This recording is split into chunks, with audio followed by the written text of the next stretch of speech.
Hola, muy buenas tardes o noches o días. Sean cordialmente bienvenidas, bienvenidos todos.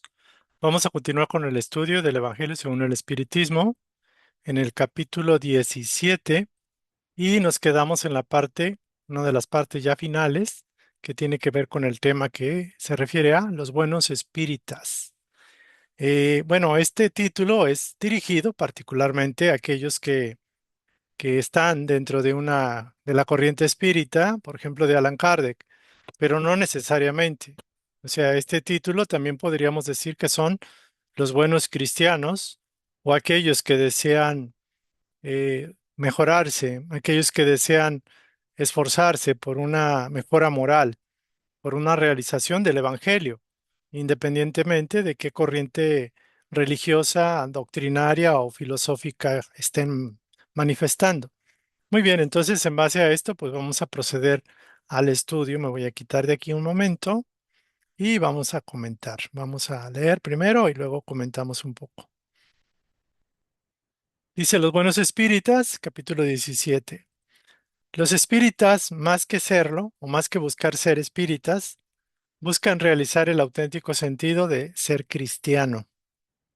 El espiritismo no crea una moral nueva, facilita la comprensión y la práctica de la moral de Cristo, al ofrecer a los hombres que dudan o vacilan una fe sólida e ilustrada. Más allá de los fenómenos y sus revelaciones del mundo invisible, las consecuencias de su alcance moral poco se comprenden y menos se realizan.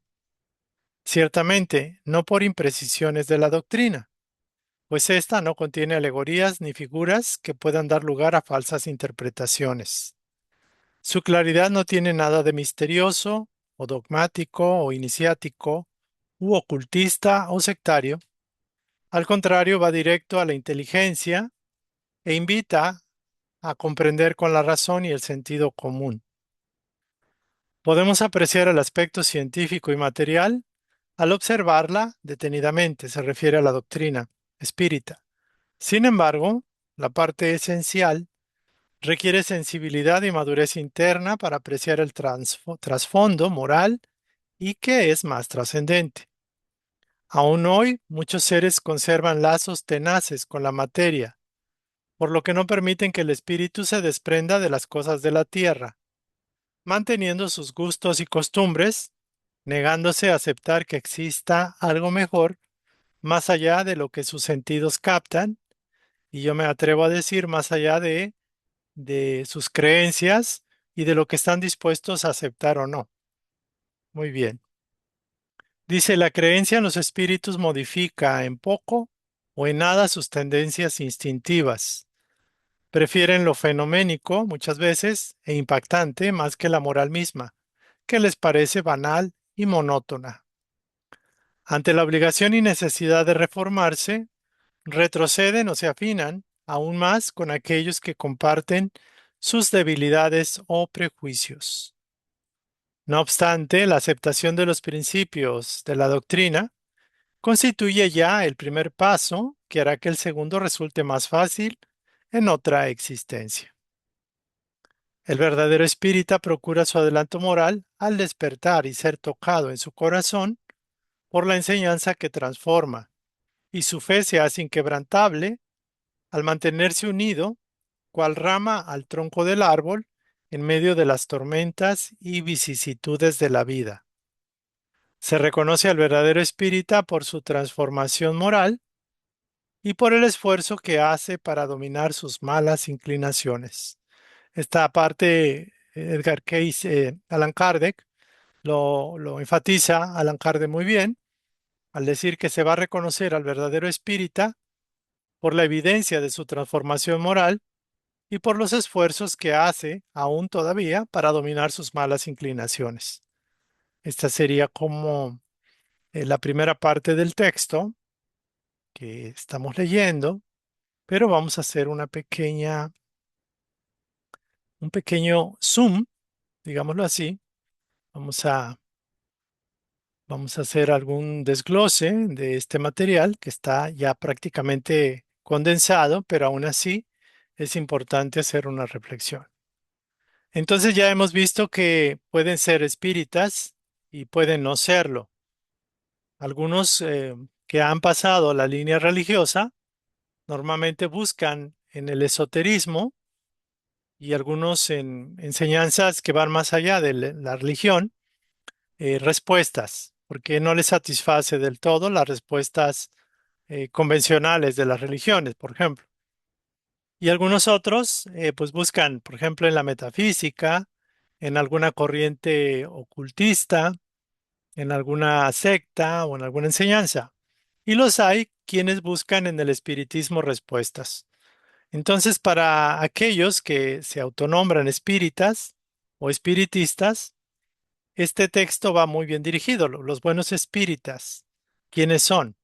Sin embargo, también se puede aplicar, como había dicho anteriormente, a aquellos que son cristianos o que desean profundizar en su verdadero sentido de lo que es cristianismo, que lo que es ser cristiano.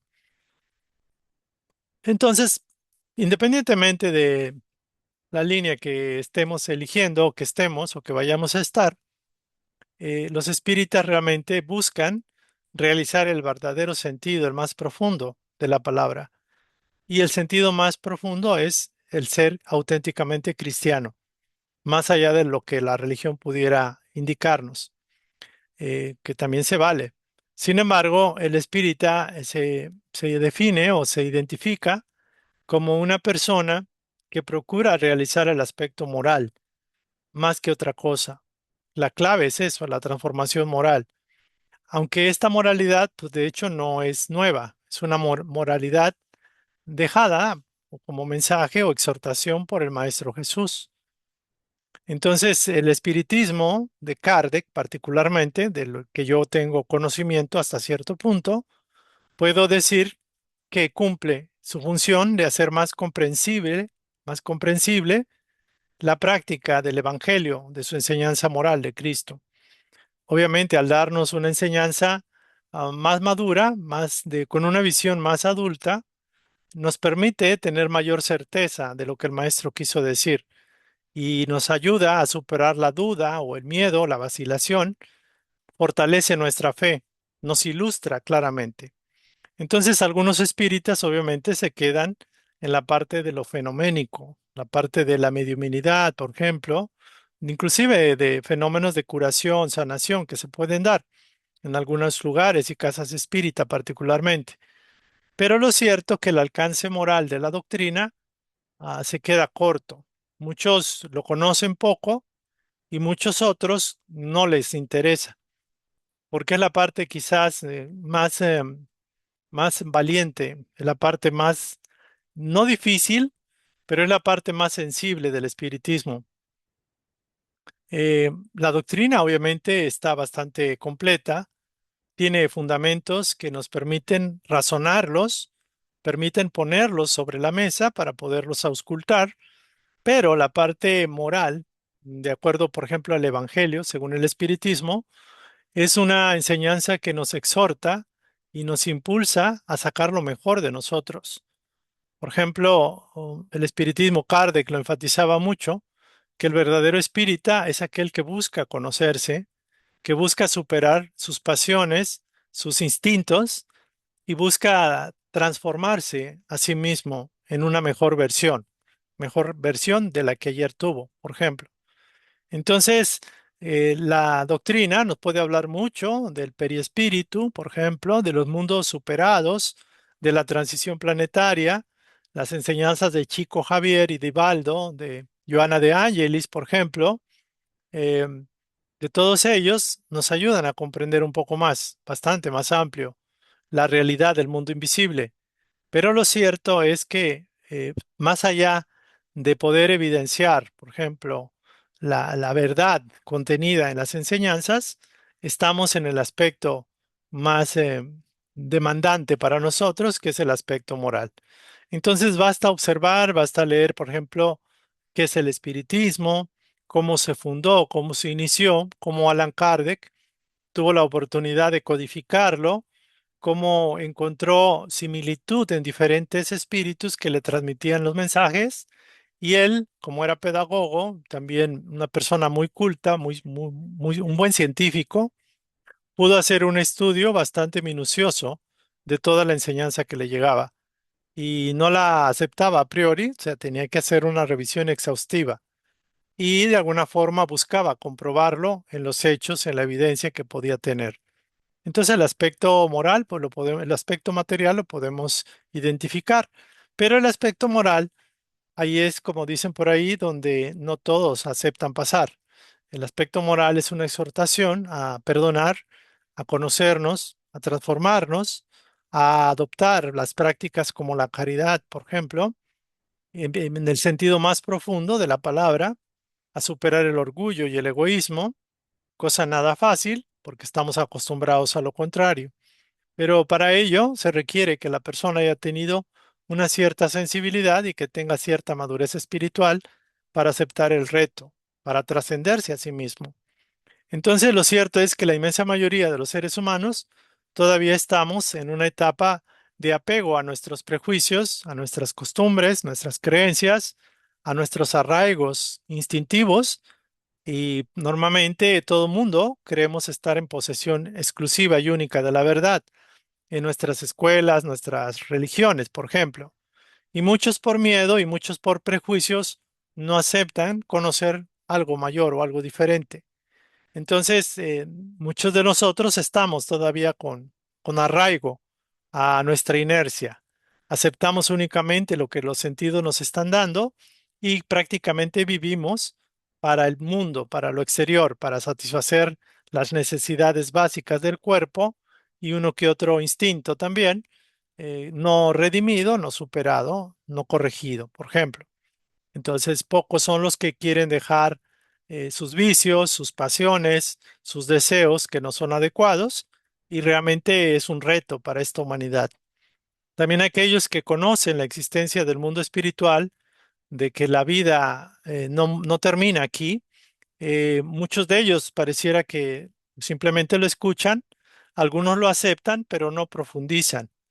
Prefieren más pues la parte fenoménica, la parte digamos, bonita, intelectual quizás del espiritismo, pero la parte moral, reitero, nos cuesta trabajo trabajar, porque nadie nos va a obligar a trabajar en nuestra reforma moral o reforma íntima, y tampoco vamos a recibir premios o castigos, simplemente vamos a recibir las consecuencias de nuestro nivel de conciencia. Entonces, eh, bueno, es normal, pero es una invitación para aquellos que están despiertos. También lo cierto es de que en esta etapa, aunque sea mínima, es como el sembrar la semilla, la primera siembra. Muchas semillas se pierden y solo algunas cuantas fructifican. Pues lo cierto es que algunas veces, al principio, por ejemplo, al escuchar la palabra espiritismo, cuando la escuchamos por primera vez, pensamos en difuntos, en muertos, en fantasmas, en mesas giratorias, por ejemplo, en sesiones de mediums, en brujería inclusive, lo asociamos con cosas equivocadas, raras, extrañas, pero no tenemos un concepto claro. Pero al menos ya empezamos a conocer la palabra espírita, la palabra Kardec, por ejemplo, Chico Javier, por ejemplo. Empezamos a ver una que otra película, uno que otro libro, y quizás no lo aceptemos del todo, pero ya es una primera siembra. A lo mejor en la siguiente vida o en las sucesivas encarnaciones, pues nos interese un poco más, pero al menos lo primero ya se hizo, ¿no? El dar a conocer esto. Entonces, si finalmente reiteramos, el verdadero espírita procura su adelanto moral, busca transformarse, busca poner en práctica las enseñanzas más sublimes de esta doctrina, que no es más que el cristianismo visto desde una óptica más elevadora, más esperanzadora, con mayor fundamento científico, inclusive. Eh, por ejemplo, aquellos que queremos un poco más que lo que la enseñanza religiosa nos pueden dar, podemos encontrar en el espiritismo de Kardec, en los libros de Kardec, en la codificación kardeciana, codificación espírita, prácticamente información que nos puede quitar, por ejemplo, el miedo a la muerte, hasta cierto punto, que nos puede hacer entender la ley de causa y efecto, o el que llaman karma. Y lo más importante, que nos da una visión más clara de lo que las enseñanzas del maestro trajo al planeta, el Evangelio, por eso se llama el Evangelio según el Espiritismo. Y lo que nos corresponde a nosotros es, pues, ciertamente comprender, entender, asimilar, practicar y lograr el triunfo sobre nuestras malas inclinaciones, sobre aquello que necesita ser transformado. Entonces, aquí terminaría la instrucción. Es algo bonito, interesante, y yo los invito a que se den la oportunidad de abrir algún libro, el libro de los espíritus.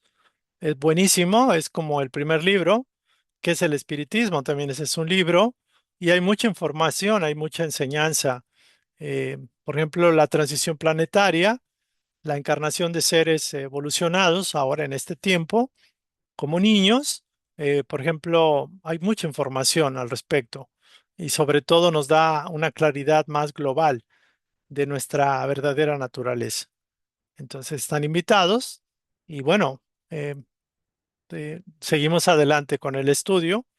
Ahora vamos a pasar eh, referente al tema de que muchos son los llamados y pocos los que se eligen a sí mismos o pocos los que quieren escuchar. Hay una parábola del maestro que se llama Parábola del Sembrador en la página 328 de este PDF, de este libro. Y bueno, la parábola básicamente se refiere a las diferentes formas o matices que existen de la forma en la cual respondemos ante una invitación, ante una exhortación espiritual. La parábola del sembrador expresa este mensaje de cómo el evangelio o el mensaje de lo divino, de lo espiritual, llega a nuestras vidas, pero muchas veces no estamos en el sensor apuntalado al objetivo. Muchas veces estamos en otras cosas y dejamos pasar la oportunidad de conocer la verdad que nos haga libres. La mayoría vivimos en una inercia, en un automatismo, y pocos nos detenemos a auscultar las enseñanzas que nos llegan y pocas veces respondemos a la voz del alma que pide a gritos hacerle caso y poner la atención en lo verdadera y trascendentemente importante, que es lo espiritual, que es lo que va a perdurar, porque la materia se queda, pero el espíritu continúa. Entonces lo más importante es atender la llamada, que puede ser en el espiritismo, pero también en cualquier otra doctrina, por ejemplo, pero lo más importante es llegar a conocernos, elegir un modelo, un ideal para transformarnos y trabajar en esa transformación personal. Eso es lo mejor que podemos hacer en la vida. Muy bien, entonces aquí vamos a parar en esta parte y vamos a leer un poquito la parábola del sembrador para todos aquellos que les pueda interesar. Voy a pasar a la otra instrucción. Vamos a pasar a la instrucción de el Evangelio, según el Espiritismo, en la parábola del sembrador, que la tenemos, y vamos a comentar un poquito, pero vamos a leer primero. Voy a quitar de aquí un momento. Y bueno, esta es una parábola muy hermosa, es muy potente, que, que el maestro nos dejó. Y dice así, parábola del sembrador. Ese mismo día salió Jesús de la casa y se sentó junto al mar. Y se reunió una gran multitud alrededor suyo, por lo que se subió a una barca y se sentó en ella. Y toda la gente permanecía en la ribera. Y les dijo muchas cosas en parábolas, hablándoles de este modo. El sembrador salió a sembrar, y mientras sembraba, una parte de las semillas cayó a lo largo del camino, y las aves del cielo vinieron y se las comieron. Otra parte cayó en lugares pedregosos, donde no había mucha tierra, y las semillas brotaron pronto, porque la tierra donde cayeron no era profunda. Pero en cuanto salió el sol, las quemó, y como no tenían raíces, se secaron. Otra parte cayó entre los espinos, y cuando estos crecieron, las ahogaron. Otra finalmente cayó en tierra buena, y las semillas dieron fruto, unas 100, otras 60 y otras 30. El que tenga oídos para oír, que oiga. San Mateo capítulo 13, versículo del 1 al 9. Y bueno, aquí hay una breve explicación de los guías espirituales que nos dice, escuchad pues vosotros la parábola del sembrador. Y dice, si alguien escucha la palabra del reino y no le presta atención, viene el espíritu maligno, así se le llama, y le arrebata lo que estaba sembrado en su corazón. Ese es el que recibió la semilla a lo largo del camino. El que recibe la semilla en medio de las piedras es el que escucha la palabra y la recibe con gozo en el primer momento, pero como no tiene raíz, dura poco tiempo. Y cuando sobrevienen las tribulaciones y persecuciones por causa de la palabra, saca él de ahí un motivo de escándalo y de caída. Está el otro que recibe la semilla entre los espinos. Es el que oye la palabra, pero pronto las preocupaciones del mundo y la ilusión de las riquezas ahogan en él esa palabra y la vuelven infructuosa. Pero, finalmente, el que recibe la semilla en tierra buena es el que escucha la palabra y le presta atención.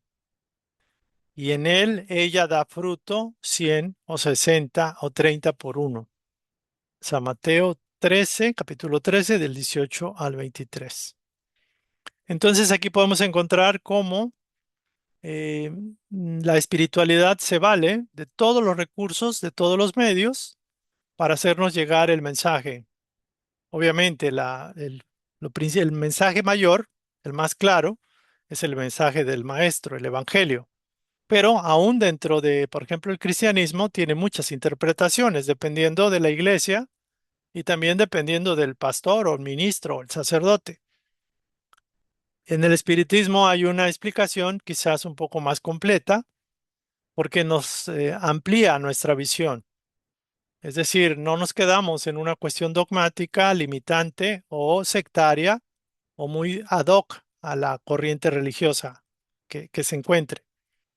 Entonces, esta parábola que es como de un simbolismo universal, se refiere básicamente a eso, a cómo nos llega la verdad que nos puede hacer libre, pero no todos la sabemos interpretar, escuchar, porque estamos atentos a mil cosas menos a eso. Entonces son pocos los que realmente reciben la llamada, reciben la semilla y la abonan en su propio jardín y pueden fructificar. Entonces son diferentes formas de reaccionar o de responder. Entonces, muy importante el punto. La primera parte es como que tira la semilla y, y para ellos es letra muerta. La semilla que se queda, la semilla que la vemos, que la tocamos, la contactamos, pero la dejamos pasar. No la aprovechamos, la desperdiciamos, la malgastamos, simplemente no le hacemos caso a esas luces que están en la vida, en los libros, en las enseñanzas. La otra semilla es la que cae, por ejemplo, en las piedras, como diríamos, cabeza dura, ¿no? Cabeza de piedra, es una forma de decirlo, usando el símil de las piedras, de que cae en terreno pedregoso y como las semillas no pueden echar raíz, pues no tienen en qué asirse, no se incrustan en la tierra porque no hay roca caliza y con el sol se queman, se mueren, no dan ningún fruto. Son aquellas personas que para ellos es como si, o sea, como dicen por ahí, ¿no? Les entra por un oído y les sale por el otro, con todo respeto. La otra persona es aquella que recibe la enseñanza y que a la primera pues le apasiona, le entusiasma y pero después las preocupaciones o las persecuciones o la crítica que van a decir, por ejemplo, que eres espírita, se van a burlar de ti, o también el oropel del mundo, las ilusiones del mundo nos jalan y esas semillas se quedan prácticamente atrapadas en los cactus, en los espinos de nuestras propias preocupaciones y sensaciones y tentaciones, ¿no? La atención se va a otra cosa y la verdad muere, las semillas de verdad mueren en los espinos de lo intrincado de nuestras vidas. Pero aquellos que en lo poco, en lo mucho reciben la enseñanza y técnicamente la aceptan, la empiezan a practicar quizás a un 30% y empiezan a producir resultados, otros a 60 y otros al 100%. Entonces, aquellos que son tierra buena, tierra receptiva, que deciden sembrar estas semillas en su vida presente son aquellos que hacen buen uso de la semilla y permiten que la semilla caiga en sus corazones. Entonces, esta sería, a grosso modo, la instrucción y aquí estaríamos terminando. Ya para la próxima sesión vamos a estudiar las instrucciones de los espíritus con dos temas súper importantes. El primero tiene que ver con el deber y el otro con la virtud. Y esto lo dejaríamos para la próxima sesión. Por lo pronto, pues agradecerles, invitarlos a que estudien el Evangelio según el Espiritismo. Dense una vuelta en ese estudio, vayan a revisar y revisen sobre todo la interpretación que hacen los espíritus de los propios mensajes del maestro. Independientemente si son seres espirituales o alguien que lo haya explicado, lo importante es que si llega a tu corazón y te hace clic, pues es el camino quizás que necesitas para el siguiente paso. Nos vemos para la próxima y que pasen excelente día. Nos vemos a la próxima sesión y gracias por acompañarnos. Hasta luego.